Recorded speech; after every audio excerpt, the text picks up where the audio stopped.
India Muslim personal law board की तरफ से ये फैसला लिया गया कि जितने नॉन बीजेपी चीफ मिनिस्टर्स हैं उनसे जाकर मुलाकात की जाए।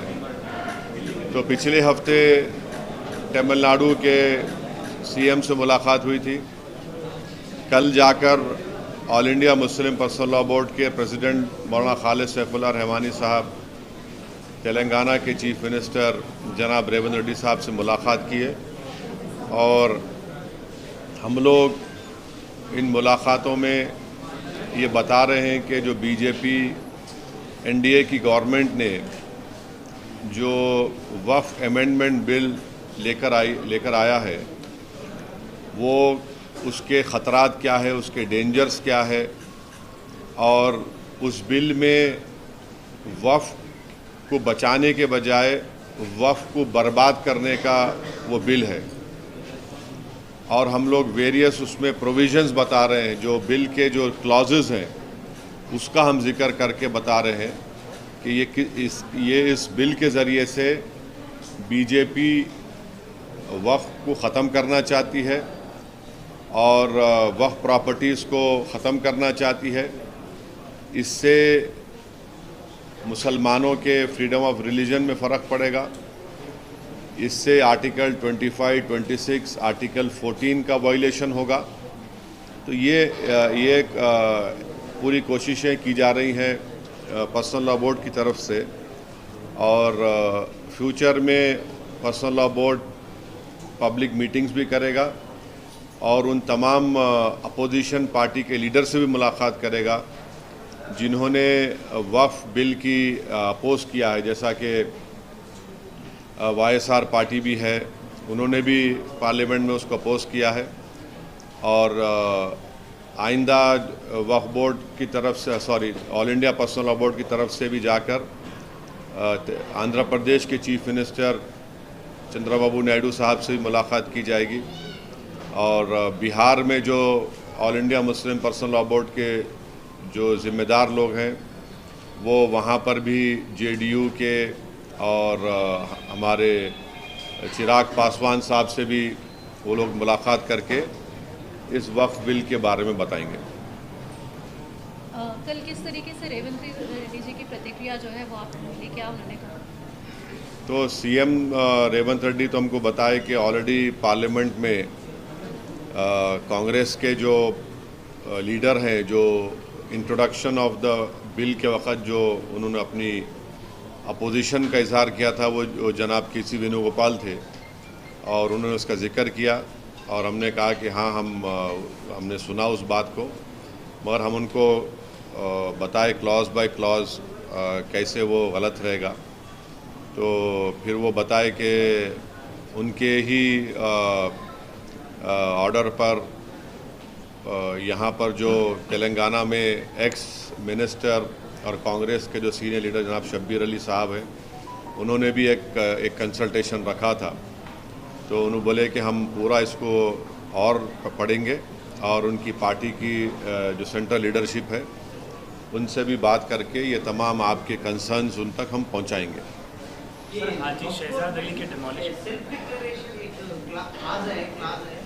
उससे वजह से मिसयूज हो रहा आरोप है, उसके बारे में आपका पॉलिसी? तो देखिए, आपको गलत इन्फॉर्मेशन है। वो है 1995 का एक्ट में, भाई वो फ़ोन बंद करो या प्रेस कॉन्फ्रेंस ख़त्म कर दो यार। 1995 के एक्ट में सेक्शन 40 है सीओ को, जो सीओ के पावर्स है वो हिंदू एंडोमेंट बोर्ड के कमिश्नर को भी पावर्स है और कोई भी जाकर ऐसा नहीं बोल सकता कि वक्फ है। अगर ख़बरस्तान दिखा, अगर मस्जिद दिखी, दरगाह दिखी, तो वो तो गवर्नमेंट प्रॉपर्टी नहीं हो सकती ना प्राइवेट प्रॉपर्टी हो सकती। तो वो पावर सीओ को थे। हमारा डिमांड ये है नरेंद्र मोदी सरकार से कि सेक्शन 40 में लास्ट 10 इयर्स में इनको पावर में है ना, वो सेक्शन 40 का अगर एब्यूज़ हुआ है उसके आप हमको एग्जाम्पल्स दो या फिर अगर कोई कोर्ट का फैसला है जो सेक्शन 40 के खिलाफ बोले, चाहे सुप्रीम कोर्ट का हो, हाई कोर्ट का हो या वक्फ ट्रिब्यूनल का हो, वो बताओ हमको। आपके ने कोई डेटा है क्या? बल्कि सुप्रीम कोर्ट का एक जजमेंट है जिसमें सुप्रीम कोर्ट ने कहा कि सेक्शन 40 का सही इस्तेमाल हुआ और आप आगे बढ़ो। वो जजमेंट याद नहीं आ रहा, मगर रीसेंट जजमेंट है सुप्रीम कोर्ट का वो। अच्छा, जैसे अभी हम बात कर रहे हैं तो वहीं पर दूसरी तरफ से आरोप ये भी लग रहा है कि वक्त की जो ज़मीन है उसका दूसरे तरीके से भी इस्तेमाल किया जा रहा है, मार्केट्स बनाए जा रहे हैं। क्या बनाए जा रहे हैं? मार्केट बनाया जा रहा है, उससे जो भी रेंट या जो भी पैसा आता है वो मुसलमानों तक या जो गरीब मुसलमान है वहाँ तक पहुँच ही नहीं रहा है, तो उसका दुरुपयोग भी किया जा रहा है, ये आरोप लग रहा है। नहीं, देखिए, आरोप लग रहा है, ये सब चीज़ें हो सकती नहीं हो सकती, मगर सवाल ये है कि इस प्रपोज बिल में सेक्शन 3 एक है जिसमें ये नरेंद्र मोदी की गवर्नमेंट ये बोल रही है कि सेक्शन 3 में अगर किसी वक्फ प्रॉपर्टी पर गवर्नमेंट कब्जा करके बैठी हुई है तो कलेक्टर उसका फैसला करेंगे और कलेक्टर फैसला करने के बाद उसका रेवेन्यू में रिकॉर्ड चेंज होगा और वक्फ बोर्ड को बोला जाएगा कि आपके वक्फ के रिकॉर्ड से उसको निकाल दो। तो सेक्शन 3(r)(c)(1) कुछ है। तो पहले तो यह है कि कलेक्टर अपने ही केस में जज नहीं हो सकता, ये प्रिंसिपल्स ऑफ नेचुरल जस्टिस के खिलाफ है। आप कलेक्टर को बोल रहे हैं कि तुम अपना ही फैसले का जज बन जाओ, और मैं आपको बोल रहा हूं कि सच्चर कमेटी के चैप्टर 11 में वक्फ प्रॉपर्टीज़ का जिक्र है। उस चैप्टर में आप 11.5 बॉक्स को पढ़ो जिसमें 6 स्टेट का जिक्र है जहां पर गवर्नमेंट वक्फ प्रॉपर्टीज़ के ऊपर कब्जा करके बैठी हुई है, जिसमें दिल्ली के 200 प्रॉपर्टीज़ पर कब्जा करके बैठे हुए हैं। तो अब ये सेक्शन अगर रहेगा तो इसकी वजह से कोई भी कलेक्टर ये बोल देगा कि गवर्नमेंट प्रॉपर्टी है, और कौन सा कलेक्टर गवर्नमेंट के खिलाफ फैसला देगा? बताओ आप, कौन सा कलेक्टर देगा? और तीसरी बात यह है कि सुप्रीम कोर्ट के कई जजमेंट्स है जहां पर सुप्रीम कोर्ट ने कहा कि कलेक्टर और रेवेन्यू किसी को टाइटल बेस्टो नहीं कर सकते। तो अब रेंट का आप बोल रहे ना, यकीनन रेंट बढ़ना चाहिए। तो सच्चर कमेटी में एक रिकमेंडेशन था कि पब्लिक प्रेमिसेस एविक्शन एक्ट वक्फ पे लागू करो, वक्फ बोर्ड पे।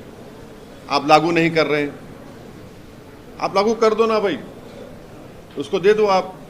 और इसी आपके सवाल से रिलेटेड एक बात है कि जैसा हिंदू एंडोमेंट बोर्ड को समरी इविक्शन पावर्स है, कमिश्नर ऑफ एंडोमेंट को, असिस्टेंट कमिश्नर को, वो स्टेट वक्फ बोर्ड को नहीं है।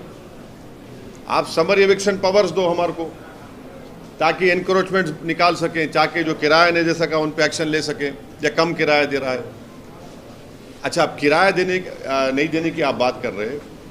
मेरी एक स्पीच है 2013 की पार्लियामेंट में, जब ये 2013 का बिल आया। आपको मालूम कलकत्ता में एक प्रॉपर्टी है जिसमें कॉन्स्टिट्यूशनल हेड रहे थे, उन्होंने महीने को किराया क्या देते घर का? 150 रुपये। प्राइवेट छोड़ो आप, उन्होंने कॉन्स्टिट्यूशनल हेड है, 150 रुपये किराया देते हो उन्होंने। अब 150 रुपये, इतना बड़ा घर में रह रहे कलकत्ता में, 150 रुपये किराया कोई है क्या? बोलो आप, इसका जिम्मेदार कौन है? नहीं, एक ये भी आ रहा है कि मस्जिद हो या कब्रिस्तान हो, उनको भी तोड़कर जो है मार्केट या कमर्शियल पर्पस के लिए इस्तेमाल किया जा रहा है, और वो कमर्शियल नहीं, ये तो आप गलत बोल रहे हैं। ये तो सेक्शन 3 में government, Modi government Waqf by user को ख़त्म करना चाह रही है। अब वक्फ बाय यूज़र का मतलब क्या है? जैसा हिंदू धर्म में बाय कस्टम एंड यूसेज आप उसको मंदिर घोषित करते, बाय कस्टम एंड यूसेज, वैसे ही मुसलमानों में वक्फ बाय यूज़र उस वक्त जब मस्जिद में जाके मैं नमाज़ पढ़ रहा हूँ, वक्फ बाय यूज़र हो गई। दरगाह में जाकर कोई जा रहा है, वो वक्फ बाय यूज़र हो गया। किसी एक सूफ़ी की खानखा है, वहाँ पर जिक्र की महफिल हो रही, वक्फ बाय यूज़र हो गया। ख़बरस्तान है, वो वक्फ बाय यूज़र है, वो एक्ट है, सेक्शन 95 में एक्ट है Modi government Waqf by user को निकालना चाह रही है। क्यों निकालना चाह रहे हैं भाई वक्फ बाय यूज़र को आप?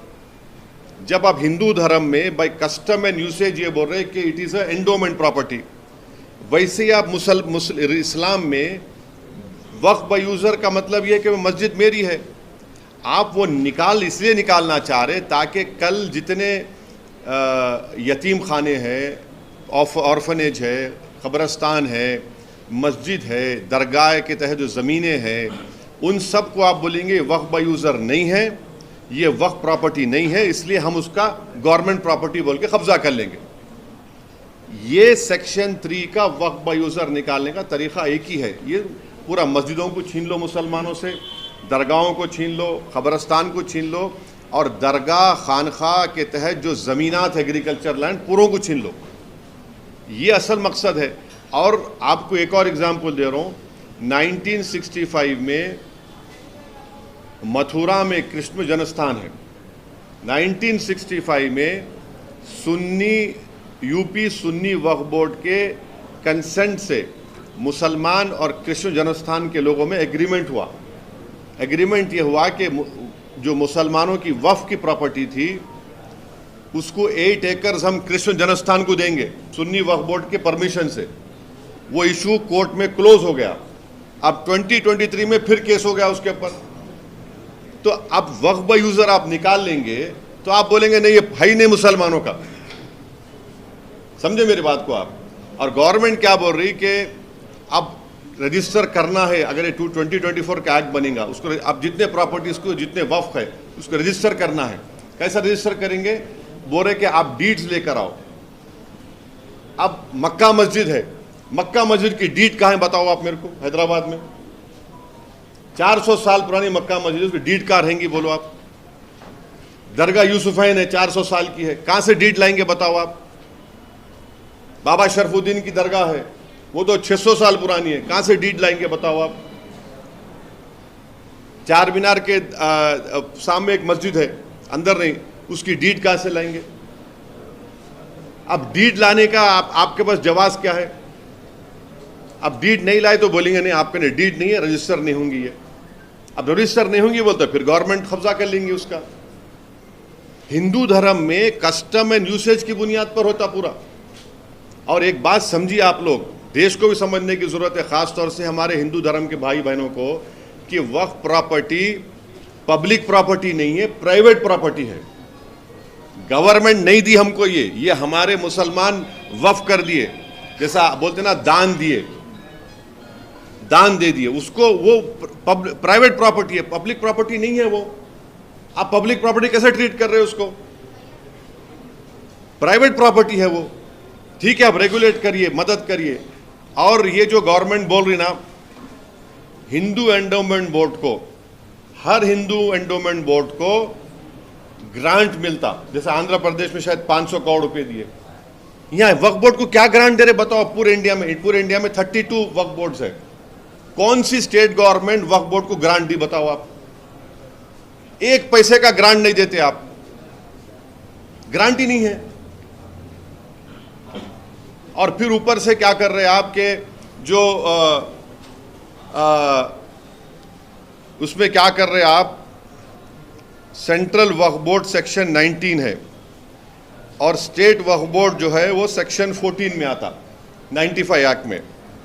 अब उसमें क्या बोल रहे हैं कि मैंडेटरी है सेंट्रल वक्फ बोर्ड में 2 हिंदूज को मेंबर बनाना, 2 हिंदूज को। अभी क्या है, अभी कोई भी हिंदू मेंबर नहीं बन सकता सिवाय सिटिंग मिनिस्टर के। आप हमको ये बताइए, और स्टेट वक्फ बोर्ड में आप तकरीबन सिर्फ चार मुसलमान रहेंगे। अब गवर्नमेंट का प्रपोजल क्या है कि स्टेट वक्फ बोर्ड में जो मेंबर्स बनते, एक मुतवल्ली कैटेगरी का इलेक्शन होता, एमएलए कैटेगरी का इलेक्शन होता, एमपी कैटेगरी का इलेक्शन होता, और जुडिशरी का, बार काउंसिल का, ये 4 इलेक्शन होते। अब मोदी गवर्नमेंट क्या बोल रही? इलेक्शन नहीं, हम नॉमिनेट करेंगे। क्यों नॉमिनेट करेंगे भाई? आप इलेक्टोरल प्रोसेस के खिलाफ क्यों हैं? और फिर आप ये बोल रहे कि नॉन मुस्लिम को मेंबर बनाएंगे। मैं नरेंद्र मोदी को चैलेंज कर रहा हूं और आपके सामने अब जो बोल रहा हूं आप जरा इसको गहराई से सुनिए। उत्तर प्रदेश में काशी विश्वनाथ टेम्पल एक्ट है 1983, आप लिख लो ये, उसमें सेक्शन 3 है। सेक्शन 3 ये बोलता है कि no person unless he is a Hindu by religion be eligible for being or continuing as a member of the board or executive committee or chief executive or as an employee। यानी काशी विश्वनाथ का section 3 ये बोल रहा है कि वो जो हिंदू होगा बाय रिलीजन वही एलिजिबल होगा बोर्ड का मेंबर बनने के लिए, एग्जीक्यूटिव कमेटी का मेंबर बनने के लिए और सीईओ बनने के लिए और एम्प्लॉय होने के लिए।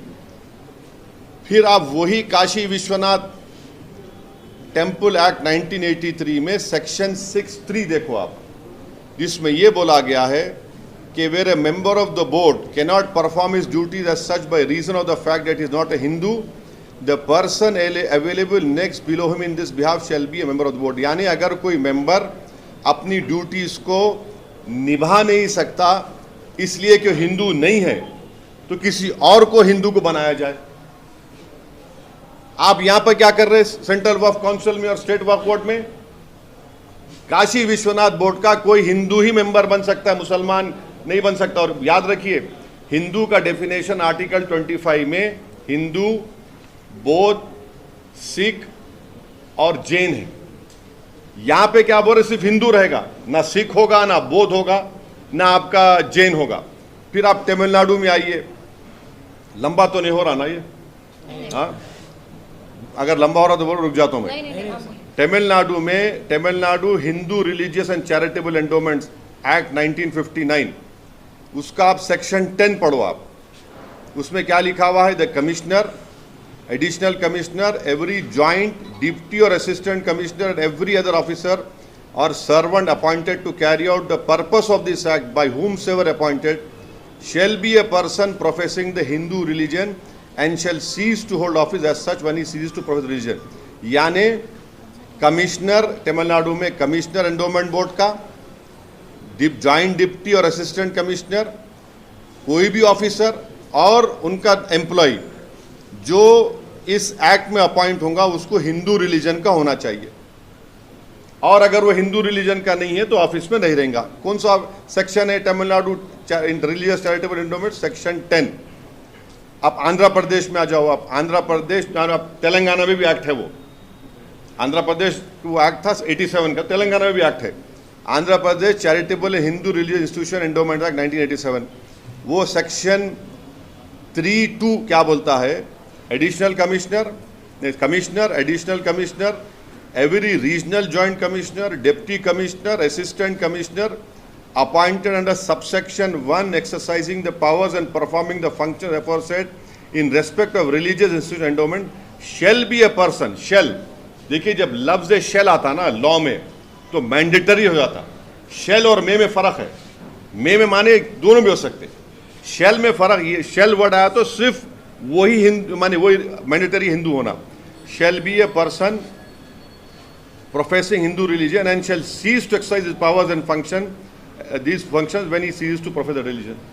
यानी आपको हिंदू होना जरूरी है, अगर आप नहीं है तो मेंबर निकलते। अब कर्नाटका में आइए आप, Karnataka Hindu religious institution charitable endowments 1997, section 7 पढ़ो आप। उसमें क्या हो रहा? Commissioner, deputy commissioner, assistant commissioner, every other officer और सर्वेंट, यानी एम्प्लॉय भी ऑफिसर भी, appointed to carry out the purpose of this act by whomsoever appointed shall be a person professing Hindu religion and shall cease to hold office as in such when he ceases to profess religion। ये वही है। फिर आप ओडिशा को जाइए, Odisha Hindu religious endowment act 1951, उसमें section 5 पढ़ो आप। उसमें वही लिखा हुआ है कि the state government may by notification appoint a person who professes the Hindu religion as a member of either judicial, administrative service, retired member thereof to be commissioner of endowments, and they may further appoint such number of deputy commissioner, assistant commissioner as they think fit। फिर उसमें ये बोल रहे अगर कोई Hindu religion नहीं है उसको ऑफिस सीज कर देना। हमारा क्वेश्चन ये है मैं आपको 5-6 स्टेट्स की मिसाल दिया। अब 95 के एक्ट में जो अभी एक्ट है, इसमें क्या है, सेक्शन 9 जो वक्फ काउंसिल का है, ये पूरे के पूरे मुसलमान हैं 95 के एक्ट में। अब 2024 में गवर्नमेंट क्या बोल रही है कि 2 members under this section shall be non Muslim, माने 2 मेंबर कम से कम मस्ट है आपको नॉन मुस्लिम बनाना। ये वायलेट करता आर्टिकल 15, 25, 26, 29 कॉन्स्टिट्यूशन। डिस्क्रिमिनेशन है, ये कंप्लीट डिस्क्रिमिनेशन है। अब आप आ जाइए स्टेट वक्फ बोर्ड पे, 90 जो स्टेट वक्फ बोर्ड सेक्शन 14 है 1995, जिसमें पूरे मेंबर मुस्लिम हो सकते, पूरे मेंबर मुस्लिम होते। अब इन्होंने क्या कर दिए, यहां पर क्या कर दिए, खाली 4 कर दिया स्टेट वक्फ बोर्ड में। हमारा बोलना यह है कि भाई साहब, जब काशी विश्वनाथ के एक्ट में, हाँ, फिर आपके तमिलनाडु के Hindu religious charitable endowments act 59 में, आंध्र प्रदेश के charitable Hindu institution endowment act 1987, Karnataka के Hindu religious institution charitable endowment 1997, Odisha के 1951 एक्ट में, इन सब में बोला जा रहा है कि commissioner, assistant commissioner, CO, employ तक हिंदू होना। आप क्यों हमारे पीछे पड़े हुए वक्फ बोर्ड के? अब ये बताओ आप, ये नाइंसाफी नहीं है तो क्या है? तो इस बिल में वक्फ बोर्ड को, वक्फ प्रॉपर्टीज को बचाने के बजाय बर्बाद करने का तरीका है ये। आपको और एक मिसाल दे रहा हूं, आप जाकर सेक्शन 52 ऑफ 95 एक्ट पढ़ो, जिसमें यह बोला गया अगर आज कोई आदमी वक्फ प्रॉपर्टीज को इलीगली बेचता है या चोरी करता है, उसको एक्ट में लिखा गया 2 years रिगरस इम्प्रिजनमेंट। आप हिंदी पिक्चरों में देखे होंगे, डायलॉग आता क़ैद बामुशक्क़त। अब क़ैद बामुशक्क़त को करके सिंपल इम्प्रिजनमेंट कर दिए, सिंपल इम्प्रिजनमेंट कर दिए। कौन सा वक्फ का बचा रहे आप? फिर वो नॉन बेलेबल था, इसको बेलेबल कर दिया आप। ये कौन सा वक्फ प्रॉपर्टीज को बचा रहे? आप तो बर्बाद करना चाह रहे। अब पार्लियामेंट के सामने मस्जिद है, पार्लियामेंट के राइट सामने, जिसमें फखरुद्दीन अली अहमद की खबर है। अब कल कोई जाकर पूछे कि भाई इसका डीड बताओ, कहां की डीड निकलेंगी? डीड कहां निकलेंगी? डीड नहीं निकलेंगी। आप बोलेंगे वक्फ बाय यूजर नहीं है, गवर्नमेंट प्रॉपर्टी है। खबरस्तान को जाके बोलेंगे डीड निकालो। अब जितने खबरां हैं, वो हजरत ईसा अलैहिस्सलाम बोलते थे खुम बिइज़्निल्लाह, बोलते मैं तो नहीं बोल, कोई नहीं कर सकता वो। अब वो खबरों में से कौन पुकार के बोलेंगे हाँ हमारे पास डीड है? बोल कौन बोलेंगे? बोलो आप। यतीम खाने हैं, आप बोलेंगे दरगाहें हैं, कहां से ला के देंगे? तो ये सेक्शन 3 वक्फ बाय यूजर का असल मकसद क्या है कि मुसलमानों से उनकी मस्जिद, दरगाहें, कब्रस्तान, यतीम खानों को छीन लेना। तो ये एक्ट में वक्फ के प्रोटेक्शन का कोई चीज नहीं है। सब झूठ बोल रहे बीजेपी वाले, सिर्फ वक्फ को बर्बाद करना उसका मकसद है। मैं आपको जितने सेक्शंस बोला हो ना, आप जाकर पढ़िए। अगर मैं एक भी झूठ बोल रहा हूं तो आके मेरे पकड़ लो आप मेरे को। तो ये आप क्या कर रहे हैं भाई? हाँ, आप हमारे को समरी एविक्शन पावर्स दो, पब्लिक प्रेमिसेस एक्ट में हमको डालो आप। और आपको मालूम, दिल्ली में 123 प्रॉपर्टीज को ना इंदिरा गांधी के जमाने में दिल्ली वक्फ बोर्ड को दे दिया गया था। 1984 में कोर्ट स्टेटस को का ऑर्डर दिया। हम 2024 में हैं, 30 साल हो गया, वो स्टे को विकेट नहीं करा सके। 84 से 2024 तक एक मामूली स्टे को विकेट नहीं करा सके आप बोलते मुसलमान ऐसा कर रहा, मुसलमान वो कर रहा। अरे सरकार तुम्हारी है ना बाबा, तुम्हारा प्रधानमंत्री है, तुम्हारा मंत्री है। मुसलमान का तो कोई ना प्रधानमंत्री है ना कुछ भी। हम तो खाली वोट डालने वाली मशीन है, एटीएम है। हम तो दूध देने वाली गाय है, हम भैंस हैं। हम 84 से एक स्टे विकेट नहीं कराए आप, और हमारे को बोल रहे आप।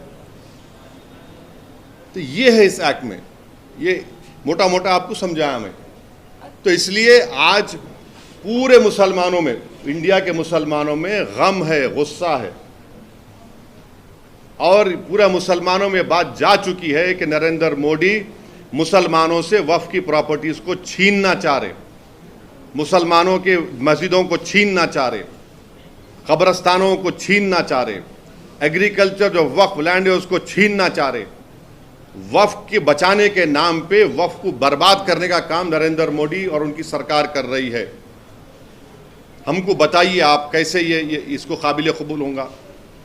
और आप, हम तो गवर्नमेंट से बोलेंगे कि आपको हम बार बार बोल रहे हैं कि आप इन चीज़ों को सोचो। आप जिस तरीके से आप लैटरल एंट्री को वापस लिए, जिस तरीके से आप दलित के क्रीमी लेयर को वापस ले जा रहे हैं, इस तरीके से इस कानून को भी वापस लो।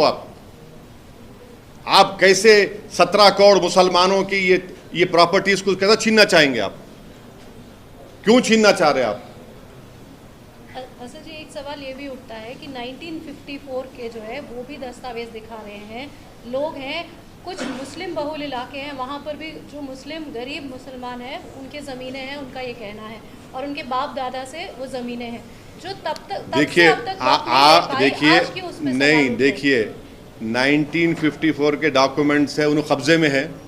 लेकिन नहीं, एक मेरे सवाल, उन्होंने कब्जे में है, कब्जे में है उन्होंने। नहीं, अरे बोलो ना, है ना कब्जे में? शर्माओ ना को आप। नहीं, मैं तो पूछ रही हूँ। नहीं पूछ रहे, नहीं सुनिए, आप कब्जे में है नहीं है 54 से, है ना कब्जे में?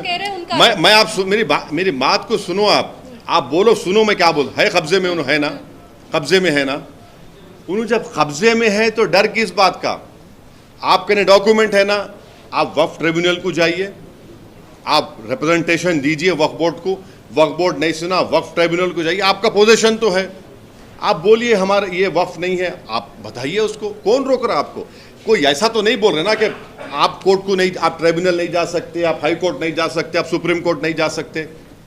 हर जगह जा सकते हैं मगर बेच नहीं सकते, उनकी जरूरत के हिसाब से। हाँ, बेच नहीं सकते, इसलिए नहीं बेच सकते क्योंकि वक्फ में जब वक्फ बोर्ड में जब गज़ेट इशू होता, कैसे गज़ेट इशू होता समझिए आप। गज़ेट कैसे इशू होता? पहले सर्वे कमिश्नर, अब मैं फर्ज करिए मैं कोई प्रॉपर्टी देना चाह रहा हूँ वक्फ के नाम पे, तो मैं वक्फ बोर्ड को लेटर लिखता हूँ कि भाई मेरी ये प्रॉपर्टी है, मैं वक्फ को देना चाह रहा हूँ। वक्फ बोर्ड क्या करता है? सर्वे कमिश्नर को बोलता है। सर्वे कमिश्नर गवर्नमेंट का अपॉइंटी है, मेरा अपॉइंटी नहीं है। सर्वे कमिश्नर बोलता ठीक है, ये असद साहब ये प्रॉपर्टी दिए है, इसका हम सर्वे करेंगे। सर्वे करके वो बोलते कि हाँ इनके डॉक्यूमेंट्स है, इनका ने टाइटल है, जो भी है देख के उन्हें लेटर लिखते स्टेट गवर्नमेंट को कि ये प्रॉपर्टी वक्फ हो सकती, नंबर 1।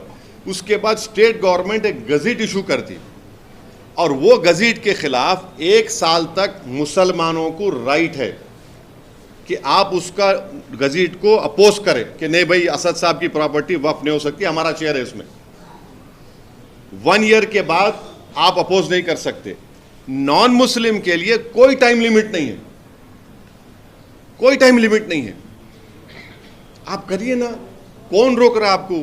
कौन सा जुडिशियल रिव्यू रोक रहे? अच्छा, अब जो ट्राइब्यूनल है, अभी ट्राइब्यूनल जो है उसमें एक डिस्ट्रिक्ट जज है appointed by the chief justice of that state, एक है इस person who has knowledge of Islamic theology, दूसरा एक एमिनेंट पर्सन है। ये तीनों मिलकर फैसला करते। अब गवर्नमेंट क्या कर रही है ये बिल में कि ट्राइब्यूनल अगर नहीं बनाए कोई स्टेट में तो दूसरा ट्राइब्यूनल वो केस को डील कर सकता है। यानी अगर वक्फ ट्राइब्यूनल कोई स्टेट गवर्नमेंट नहीं बनाई तो हिंदू एंडोमेंट बोर्ड का ट्राइब्यूनल डिसाइड कर लेंगे वक्फ के मैटर को, ये एक्ट में लिखा हुआ है। और अगर ट्राइब्यूनल बनाए तो उसमें रिटायर्ड डिस्ट्रिक्ट जज और एक रिटायर्ड गवर्नमेंट एम्प्लॉय। भाई जब आप एक गवर्नमेंट एम्प्लॉय को निकाल दिए, कई को ला रहे हैं आप उसमें, क्यों ला रहे हैं उसमें आप? अच्छा, अगर 2 मेंबर में एक ही मेंबर बनाए तो नहीं, एक मेंबर ही डील करेंगे उसको। और ये बीजेपी जो प्रोपेगेंडा कर रही है कि वक्फ ट्राइब्यूनल के खिलाफ कोर्ट को नहीं जा सकते, झूठ बोल रहे हैं लोग। वक्फ ट्राइब्यूनल के डिसीजन के खिलाफ अगर मेरे खिलाफ आ गया तो मैं हाई कोर्ट में रिवीजन पिटीशन डालता हूं। कोई there is no stoppage for anyone going to high court to file a revision petition. अच्छा, अब ये प्रोपेगेंडा आप लोग चलाए थे अपने टीवी चैनलों पे, अखबारात में कि सूरत की म्युनिसिपल बॉडी को वक्फ, गुजरात वक्फ बोर्ड वक्फ डिक्लेयर कर दिया। आपको मालूम उसके बाद क्या हुआ? उसके बाद क्या हुआ कि गुजरात का वक्फ ट्राइब्यूनल ये बोला कि ये वक्फ प्रॉपर्टी नहीं है, गुजरात का वक्फ बोर्ड वाला वक्फ ट्राइब्यूनल, वक्फ प्रॉपर्टी नहीं है। अब वो वक्फ बोर्ड हाई कोर्ट में जाएगा कि हमारी वक्फ प्रॉपर्टी है ये। कैसे आप बोलिए कि ये कौन हर चीज जो गवर्नमेंट लेकर आ रही है ना, वो वक्फ बोर्ड के फेवर में नहीं है, वो वक्फ प्रॉपर्टीज को बचाने के फेवर में नहीं है, वो वक्फ प्रॉपर्टीज को अच्छा करने के, उनकी इनकम बढ़ाने के लिए नहीं है, बल्कि मुसलमानों से पूरा वक्फ को खत्म करने का काम नरेंद्र मोदी की सरकार कर रही है। ये उनका पोजीशन है। मैं एक एक चीज आपको सच्चाई से बयान किया हूं पूरा यहां पर। अब आप बोल रहे हैं कि 54 से लिमिटेशन एक्ट अप्लाई नहीं होता वक्फ प्रॉपर्टीज पर। क्यों नहीं होता? क्योंकि हिंदू एंडोमेंट बोर्ड को समरी एविक्शन पावर्स है, मेरे को नहीं है। तो मेरे को तो लिमिटेशन अगर पीरियड कोई 12 साल से, अब नरेंद्र मोदी गवर्नमेंट क्या बोल रही है कि हम लिमिटेशन पीरियड उड़ा दिए, तो अब जितने लोग एंक्रोचर्स है वो मालिक बन जाएंगे, मालिक बन जाएंगे वो। ऐसा कैसा होगा भाई? आप क्या सलाह देने वाले हैं और कैसा हो कि ताकि वक्फ के ऊपर खासकर जिस तरीके से आप इंक्रोचमेंट्स की बात कर रहे हैं, या फिर जिस तरीके से हम देख रहे हैं कि वक्फ बोर्ड के मेंबर्स, आरोप ये भी लग रहे हैं कि उन्होंने ये दस्तावेज भी इधर के उधर किए हैं, ये पुरानी बात नहीं। देखिए कैसे हो? नहीं, यकीनन वक्फ प्रॉपर्टीज में बाज नहीं बल्कि बहुत से एनक्रोच मुसलमान भी है, मैं मानता हूँ इस बात को, मैं इनकार नहीं कर रहा हूँ, मगर आप जो है एक गलती को सही करने के लिए उस चीज को बर्बाद तो नहीं कर सकते ना आप। कैसे सही किया जाए? आप वक्फ बोर्ड को समरी एविक्शन पावर्स दो, पब्लिक प्रीमाइसेस एविक्शन एक्ट में लेकर आओ वक्फ बोर्ड को। आप ये अच्छा करो ना। आप क्यों नहीं करना चाह रहे? अच्छा, आप जब आप अच्छा करना चाह रहे, आपकी नीयत अच्छी है, तो ये काम करो ना। आप क्यों नहीं करना चाह रहे? कौन रोक रहा नरेंद्र मोदी को? आप संविधान को लेकर चूमते, अरे वही संविधान में तो आर्टिकल 14, आर्टिकल 15, आर्टिकल 25 पुकार के आपको बोल रहा है ये कानून गलत है आपका, ये बिल गलत है आपका। सर, हाजी शहजाद अली पर क्या बोलिए? इंसिडेंट पर आपने बात की है सर, उसी पर बताइए। हाजी शहजाद अली का वीडियो आपने भी देखा, मैंने भी देखा, जिसमें हाजी शहजाद अली ने कहा कि 21 अगस्त के दिन उनकी ऑर्गेनाइजेशन है छतरपुर में, मध्य प्रदेश में, उलेमा भी है, जाकर रिप्रेजेंटेशन दिए। क्या रिप्रेजेंटेशन दिए कि एक अहमक जो हमारे प्रॉफेट मोहम्मद सल्लल्लाहु अलैहि वसल्लम के बारे में बकवास बोलने की कोशिश किया, उसके खिलाफ आप एक्शन लीजिए, एफआईआर रजिस्टर करो। वहाँ पर एडिशनल एसपी थे, डिप्टी कमिश्नर थे, एसडीएम साहब थे। एक मजमा जमा हो गया, उन्होंने खुद बोल रहे, फतरमबाजी शुरू हुई तो एसडीएम और डिप्टी कमिश्नर को बोले कि भाई जाके समझाओ। वो बाहर निकले, हाजी शहजाद पर ही पत्थर पड़े। उसके बाद खैर मामला बढ़ गया, वो चले गए अपने घर को। तो आप जो है हाजी शहजाद अली के 20,000 स्क्वायर फुट के घर को बुलडोज़र लाकर आप डेमोलिश कर दिए विदाउट फॉलोइंग ड्यू प्रोसेस। अरे वो 3 गाड़ियां हैं फॉर्च्यूनर, 30-30 लाख के 3 गाड़ियां हैं, उसको आप पूरा बर्बाद कर दिए। ये कितना हेट्रेड है बीजेपी मध्य प्रदेश की गवर्नमेंट में मुसलमानों के बारे में। आप पूरे घर को तोड़ दिए, उसके गाड़ियों को आप पीस दिए, और फिर जो एलिज एक्यूज को आप पकड़ के रात भर पुलिस स्टेशन में मारे। उन लोगों को चल नहीं सक रहे वो लोग, और उनको आप रोड पे चला के बोल रहे नारे लगाओ। हम बीजेपी वालों को ये बोल रहे कि पावर इटर्नल नहीं है। आज आप सत्ता में, कल आप नहीं रहेंगे इंशाअल्लाह ताला। अगर कल दूसरी सरकार आकर आपके घर को बुलडोजर से तोड़ेंगी, आपका घर महफूज रहेगा? आपको भी पकड़कर रोड पे चलाया जाएगा तो क्या बोलेंगे आप? ये देश और मध्य प्रदेश को रूल ऑफ लॉ से चलना चाहिए, मॉब रूल से नहीं चलना चाहिए। नरेंद्र मोदी अगर कॉन्स्टिट्यूशन को, आइन को चूम रहे हैं, तो फिर उनको बताया जाए कि ये कौन सा कॉन्स्टिट्यूशन का प्रिंसिपल फॉलो कर रहे हैं आप। ये बुलडोजर जाके तोड़ दे रहे आप और बोल रहे नहीं इलीगल था। तो इलीगल आपको उसी दिन मालूम हुआ, पहले नहीं मालूम हुआ? उसके गाड़ियों को क्यों तोड़ा आपने? आप पूरी मुस्लिम कम्युनिटी को बीजेपी कलेक्टिव पनिशमेंट दे रही है, और जो लोग आज सत्ता के नशे में, गुरूर में आकर बुलडोजर से मुसलमानों के घरों को तोड़ रहे हैं, याद रखो गरीब की बद्दुआ तुम लोगों को बर्बाद करेंगी। और गरीब चाहे कोई हिंदू हो, मुसलमान हो, दलित हो, तो उसकी बदुआ तुमको बर्बाद करेंगी। जो लोग आज बुलडोज़र से अपनी ताकत के मज़ाहरे कर रहे, कल इलेक्शन आएगा तो पब्लिक अपने वोट के ज़रिए तुमको डिमोलिश करेंगे इंशाअल्लाह। और ये होने वाला है। जो कोई भी बुलडोज़र के ज़रिए गरीबों के घरों को तोड़ रहा, तुम तैयार हो जाओ, तुम्हारे इख्तिदार के महल भी डिमोलिश होंगे एक दिन। जैसे वाराणसी में हुआ और अब हम देख रहे हैं कि रेवंत रेड्डी जी भी बुलडोज़र का ही इस्तेमाल कर रहे हैं। उसमें आपके एमआईएम के एक नेता जो है उनका भी नाम आ रहा है कि उनकी भी ज़मीन या फिर उन्होंने भी वहाँ पर अवैध तरीके से हमारे कॉरपोरेटर्स ने मेयर साहिबा से कमिश्नर के पास जाकर वो जो हाइड्रा बनाया गया है उसको हमने बताया है कि वो उसका कोई लेजिस्लेटिव लीगल बैकिंग नहीं है, उसको वो पब्लिक डोमेन में है। और फिर हमारे एमएलए कौसर साहब जाकर चीफ सेक्रेटरी को भी बोले हैं, ये बात हम बोले हैं। और तीसरी बात ये है कि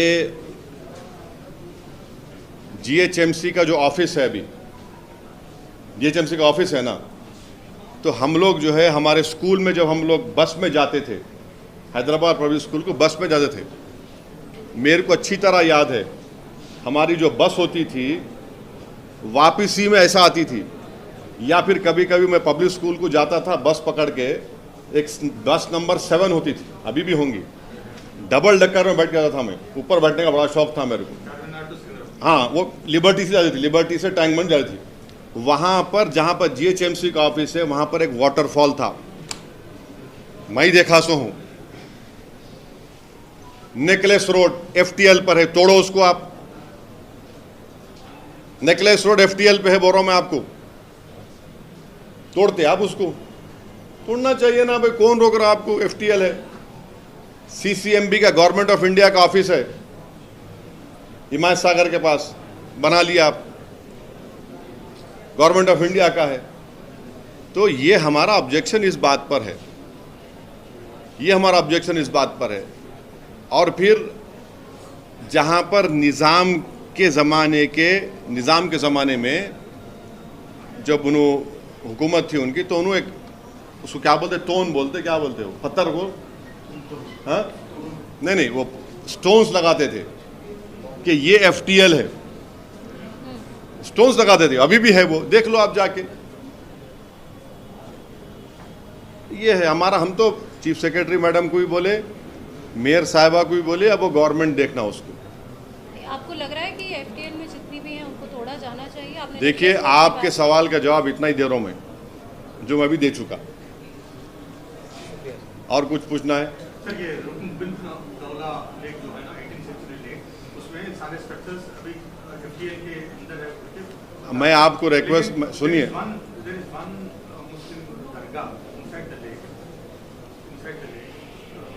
अच्छा और एक बात, एफटीएल में और एक बात है, गोलकुंडा में गोल्फ कोर्स है, एफटीएल में है। अब कितने लोग गोल्फ खेलते हैं, मैं तो जिंदगी में मेरे को मालूम ही नहीं गोल्फ क्या होता, एफटीएल में है। आप देख लो, वो जाके देखो आप, गोल्फ कोर्स एफटीएल में है। अच्छा, कितने आईएएस आईपीएस ऑफिसर जाके खेलते, टिक टिक टिक टिक, वहां पे 3-3 घंटे खेलते आईएएस आईपीएस अफसर वहां पे, वही गोल्फ कोर्स में। फोटो निकाल के डालता हूं मैं, अब कौन से आईएएस आईपीएस और खेलते गोल्फ कोर्स वहां पे, 4-4 घंटे खेलते गोल्फ। आप खेलने गए तो 3 घंटे खेलना पड़ता, एक होल क्या क्या रहता, वो लंबा होता। भाई क्या हो रहा है फिर? ये वो दरगाह क्या बोल रहे आप? हाँ हाँ,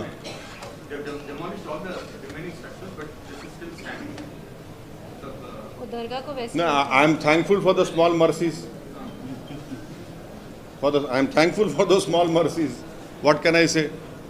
लेकिन ज़रूरत है, आपको लग रहा है क्या? आज की तारीख में जिस तरीके से यहाँ की जनसंख्या बढ़ रही है, देखिए मैडम, जनसंख्या बढ़ रही है तो मुसलमान जिम्मेदार?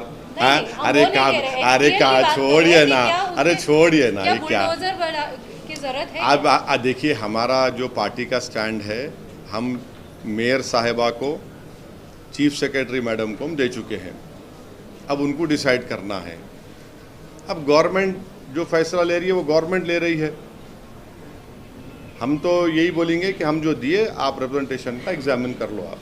सर, ऐसा पता चल रहा है कि नीतीश कुमार और चंद्रबाबू नायडू ने इन प्रिंसिपल ये अमेंडमेंट बिल को अपोज कर रहे हैं। आप रिपोर्टेड देखिए, I cannot speak for both of these political party और these leaders, it is for them to say, but definitely the TDP MP when he stood up in the parliament, Mr. Balayogi's son, late Balayogi's son, he said that this should be referred to a committee. That is on record, he said. But I cannot speak for them. It is वो party है, वो लोग बोल सकते हैं अपने बारे में। यानी हम तो उनसे यही बोलेंगे कि ये जो चीज़ें बताया हूँ मैं, ये आप इस पर गौर करिए। ये वक्फ के इंटरेस्ट में नहीं लाया जा रहा है एक्ट, ये वक्फ प्रॉपर्टीज़ को बचाने के लिए एक्ट नहीं लाया जा रहा है। ये जो आरोप लग रहा है कि वक्फ की प्रॉपर्टी या फिर वक्फ से जो मेंबर्स हैं या फिर जो जिम्मेदार लोग हैं, वही लोग जो है मस्जिद और बाकी जो भी कब्रिस्तान जैसी जगहों को बर्बाद करके या उनको गिरा कर जो है उसके ऊपर मार्केट प्लेस बना रहे हैं। मेरा सवाल ये था, क्या ये सच में ऐसा हो रहा है? आप इसको मानते हैं? नहीं, कहाँ हो रहा है हमको बताइए ना। मैं आपको एक मिसाल दे रहा हूँ। अब इसमें से बात चैनल नहीं चलाएंगे इसको। एक यतीम खाना था बम्बई में, यतीम खाने को 20 करोड़ रुपए में बादशाह सलामत खरीद लिए। बादशाह सलामत यतीम खाने को खरीद के आलीशान पैलेस बना लिए। वो केस सुप्रीम कोर्ट में चल रहा। अब उसका जिम्मेदार कौन है? हम हैं। औरंगाबाद जालना रोड है, वहाँ जाके देखो आप कौन कब्जा करके बैठा हुआ है, कौन सी पॉलिटिकल पार्टी का आदमी बैठा हुआ है वहाँ पे। आप देख लो, आप कौन है? वो देख लो आप जाके। दिल्ली में 2 5 स्टार होटल है। किसकी जमीन पे 5 स्टार होटल बनी हुई है भाई साहब? ये मामू की दुकान पे नाना की फातिया कौन कर रहे? देख लो आप, देख लो आप। ये सब चीजें हैं ना। आप वक्फ प्रॉपर्टीज को अगर नरेंद्र मोदी बचाना चाह रहे तो आप हमारे को समरी एविक्शन पावर्स दो, आप पब्लिक प्रेमिस एविक्शन एक्ट में लेकर आओ। ये वक्फ बाय यूजर कैसा आप निकालेंगे? ये आप ओरल मुतवल्लीशिप को निकाल रहे। आप जो एक्ट लेकर आ रहे वो वक्फ को बर्बाद करेगा। प्राइम मिनिस्टर को इस पर सोचना चाहिए। ये प्राइम मिनिस्टर क्या लेगेसी छोड़ के जा रहे अपनी? क्या ये करना चाह रहे? वक्फ बोर्ड को बर्बाद करके जाना चाह रहे क्या आप एनक्रोचर्स को रिवॉर्ड करना चाह रहे बजाय उनको निकालने के? और उस एक्ट में जो 24 एक्ट में एक चीज है, आप लोग पढ़ो, मेरे को सेक्शन याद नहीं आ रहा, जिसमें इंदिरा गांधी इमरजेंसी में एक वर्ड इस्तेमाल करी थी कि उन्होंने जब इमरजेंसी डिक्लेयर करे थे इलेक्शन हारने के बाद, उसमें उन्होंने बोले थे कि no court should try this, no court should hear this. वही वर्ड, 3 वर्ड को इस्तेमाल करे इस एक्ट में। अब क्या इमरजेंसी लाना चाह रहे आप जाके पढ़ो, सेक्शन नंबर याद नहीं आ रहा मेरे को, वो हुआ है। चलिए साहब, थैंक यू। सर, 2022 में भी ऐसा कुछ अमेंडमेंट प्रपोज किया गया था, तो उसका इसका कुछ 2022 में 2022 में भी जो अमेंडमेंट बिल टू उसको वापस ले ली बीजेपी। नहीं, उसको बीजेपी वापस ले ली। They have taken it back very cleverly, they have taken it back. कोई कंसल्टेशन नहीं किए, स्टेक होल्डर से बात नहीं किए, कुछ भी नहीं करे। मैं आपको रिक्वेस्ट करूंगा, माइनॉरिटी मिनिस्ट्री के वेबसाइट पे जाइए, उसमें इवेंट्स बोल के है, एक फोटो नहीं है उन्हें कंसल्टेशन करे। सो सेंट्रल वक्फ काउंसिल की वेबसाइट है, वहां जाके देखो आप, एक नहीं है, कुछ भी नहीं है। आप क्या करना चाह रहे भाई? और उसमें बोल रहे कि वक्फ और औलाद में, माने वक्फ और औलाद का मतलब ये है कि मेरी औलाद के लिए मैं वक्फ कर रहा हूँ, और बोलता हूँ कि इसमें से एक 30% मैं वक्फ की एक्टिविटीज़ के लिए, मैं बाकी मेरी औलाद के लिए, या फिर मैं बोलता हूँ इसका जो इनकम आएगा मेरी औलाद के लिए, उसमें जो ऑर्फन है, विडोज़ है। इसमें आप क्या कर दिए मोदी सरकार? लीगल हेयर्स का शेयर मार नहीं खाना। अरे भाई साहब, हिंदू धर्म में अगर कोई पेरेंट्स, उनके 2 या 3 बेटे हैं या औलाद है, उन्होंने अपनी पूरी प्रॉपर्टी एक औलाद को दे सकते बाय विल। मुसलमान नहीं दे सकता, ओनली 1/3 दे सकता मुसलमान। समझिए आप, जिंदगी में हिंदू और मुसलमान अपनी प्रॉपर्टी को, अपनी औलाद को गिफ्ट कर सकते, गिफ्ट। मगर मैं एज ए मुस्लिम अल्लाह के नाम पे वक्फ नहीं कर सकता हूं। ये क्या बात है भाई? ये कैसा है बोलिए आप? उसमें आप एक्ट में डालिए बात। तो एक एक सेक्शन जो नरेंद्र मोदी बनाए हैं, वो मुसलमानों से उनका पर्सनल लॉ, मुसलमानों से उनका कॉन्स्टिट्यूशनल फंडामेंटल राइट छीनने का ये बिल बनाए हैं। सर एक आखिरी सवाल, आप कितने सवाल बोलेंगे आखिरी? इंक्रोचमेंट्स के बारे में बात हो रही है, तो फिर चाहे वो हाइड्रा हो या वाराणसी, यूपी, मध्य प्रदेश, कहीं भी हो रहा है, इंक्रोचमेंट्स के ऊपर बुलडोजर चल रहा है। अच्छा, एक बात सुनिए, हाजी शहजाद अली का घर भी क्यों तोड़ा गया आपको मालूम? हाजी शहजाद अली का घर इसलिए तोड़ा गया, 20,000 स्क्वायर फुट का घर, क्योंकि वहां के गवर्नमेंट ने कहा कि FTL में बनाए वो।